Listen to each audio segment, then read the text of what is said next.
Okay, here's a cool package I got in the mail today. Surprisingly, I ordered this 2 days ago. Since I moved to this neighborhood, the mail, when I order stuff on Amazon, about packages, they ship fast, and thank God for that. I wonder what this is. I know what this. I know what this is, but I just want to give you guys a little guess or surprise you guys. Here we go. What movie this could be?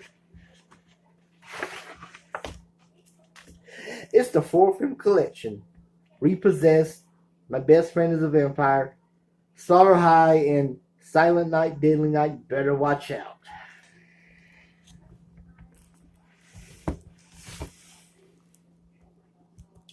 Repossessed, where they make fun of The Exorcist with the late Leslie Nielsen as that preacher. I saw that one time, Repossessed, and I'm looking forward to watching it again. Silent Night, Deadly Night. I haven't really seen the Silent Night, Deadly Night movies. Not even the original one. I need to check that out. Slaughter High. I already have that on DVD. That's a cool movie. And one of my personal favorites, My Best Friend is a Vampire. One of my favorite 80s comedies. I used to rent that all the time and watch it when it was on HBO. Well, those were the days. I'm glad I have it on DVD finally.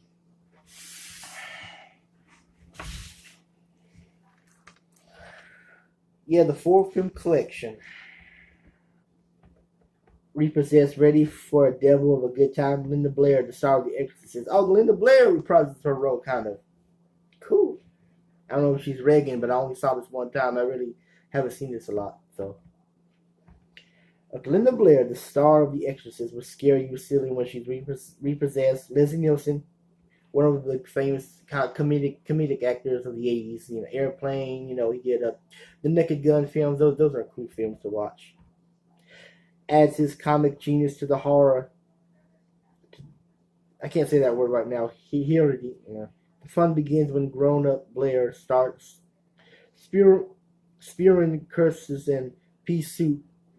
Ex-exorcist Nielsen gears up to battle the spirit world and discovers he must also outwit a pair of phony. I can't say that word right now. Damn.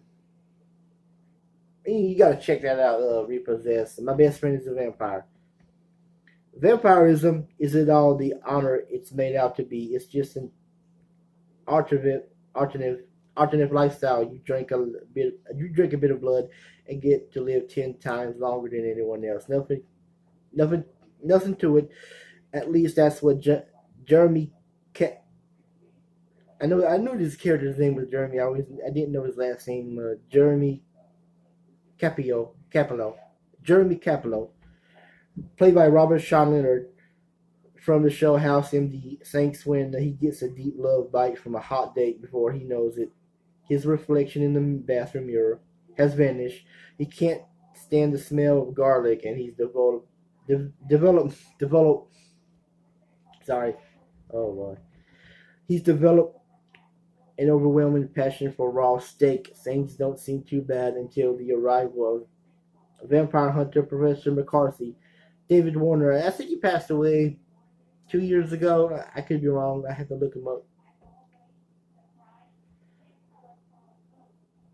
He's staking out Jeremy. Oh no, I'm thinking about the other guy. Who was on Benson. I get him confused. The name's confused. He's staking out Jeremy, and the future doesn't look so bright. Anything can happen, and it does in this hilarious comedy that gives you a whole new meaning of the world nightlife. I like it says, "In the future doesn't look so bright," because that song by was it Timbuktu? The future's so bright I gotta wear shades was played in this movie. It's so hilarious. I love that song. Silent Night, Deadly Night 3. Ricky Codwell, the notorious killer Santa Claus, awakens from a 6-year coma after being kept alive on life support by a nightly crazed doctor. Experimenting with ESP and other special abilities, Ricky targets a young blind woman named Laura, who is traveling with her brother Chris and his girlfriend Jerry to their grandmother's house for Christmas Eve. Ricky decides to go after her, leaving a trail of dead bodies in his wake. Slaughter High, I already saw that movie. I like Slaughter High. There's horror in the halls. Lynching in the lunchroom, murder in the mental shop. I'm sorry, I meant to say mental. Murder in the metal shop. Welcome to Slaughter High, where the students are dying to get out in high school. Marty was the kid all students tease. You know, we always have that kid that we all make fun of, and it sucks. And of course, they're going to grow up to be crazy and turn out to be serial killers. Marty was the kid all the students teased, taunted, and tortured. One day, things went too far. One of their jokes backfired, disfiguring Marty for life. Now, 5 years later, Marty has arranged a special reunion for all his high school friends. The prom queen, the jock, the class clown, the rebel, and a few selected others have been invited. And it's going to be a gala of gore. I know the guy who played Marty, Simon Sycamore. I did a video of him passing back in 86, 85. I think he committed suicide. Yeah, he killed himself. It's sad. That was the only movie he did. I think he was British, because if he did more movies, we would get to hear his British accent. In this, in Slaughter High, he just does an American accent. I know he was born in the UK. I think he does have an English accent. He could have moved to the United States or Canada. I don't know much about him, but you know what I mean. Anyway, these are the foreign film collection. I really bought this to see My Best Friend is a Vampire. That is one of my favorite 80s comedies and favorite vampire movies. Repossessed. I saw this one time on Comedy Central, and I remember back in the late 90s, I saw promos on Comedy Central for it. When they were showing Clue and all those cool horror movies like Transylvania 5000 and Haunted Honeymoon. I love Haunted Honeymoon and Transylvania 5000. Those are cool horror comedies. Slaughter High, Marty majored in cutting classmates. This is the uncut version. I never saw the original R-rated version, so And Silent Night, Deadly Night 3, you better watch out. I didn't see the first two and the other Silent Night, Deadly Night films, to be honest.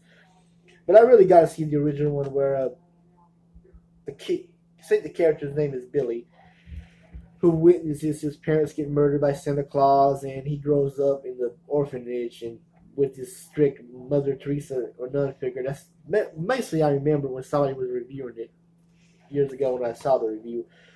But these are four cool films. And before I go, I just want to say today is election day. I don't know who's going to win tonight. Whoever you cast your vote for, it doesn't matter.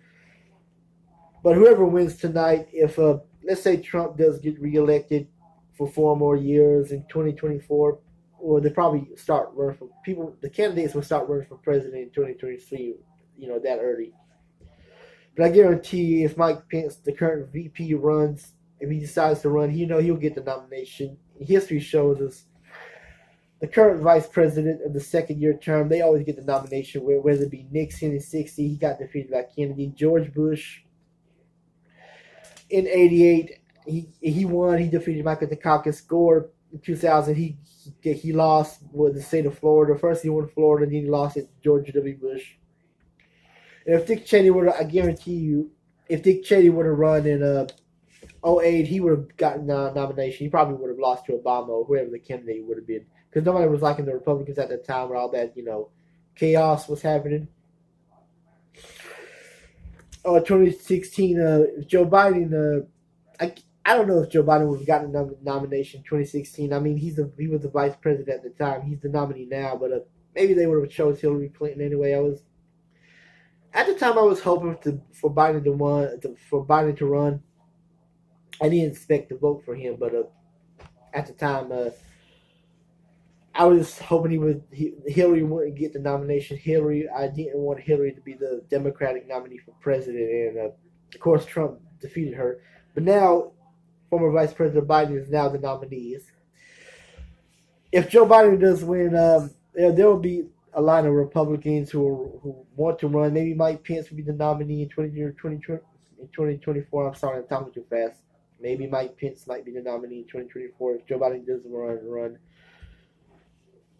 Of course, if Joe Biden does win, Kamala Harris would be the first woman president. I know it's crazy, right? But anyway, I'm about to end this video. I just wanted to talk about the election and mostly show you the 4-film horror collection. I mean, these two are horror comedies. These two are real straight horrors, but you know what I mean. Anyway, that's it. I'm out. Have a good day. And God bless America.